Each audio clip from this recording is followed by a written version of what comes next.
該怎麼初次約會實在極費思量，起初先推我兩次錯，我氣焰都正常，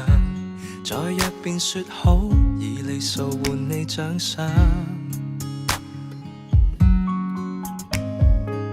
找一間小店吃飯，浪漫大戲開場，於燭光跟笑意裏談談童年，提及理想，吃到侍應生靜靜話言已打烊。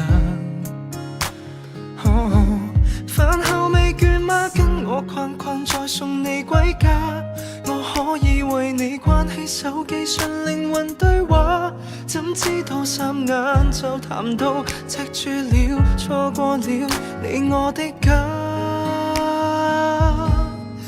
能像個書生錯約佳人，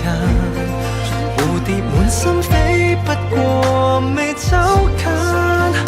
多想一見即吻，但覺相襯，何妨從夏到秋慢慢抱緊，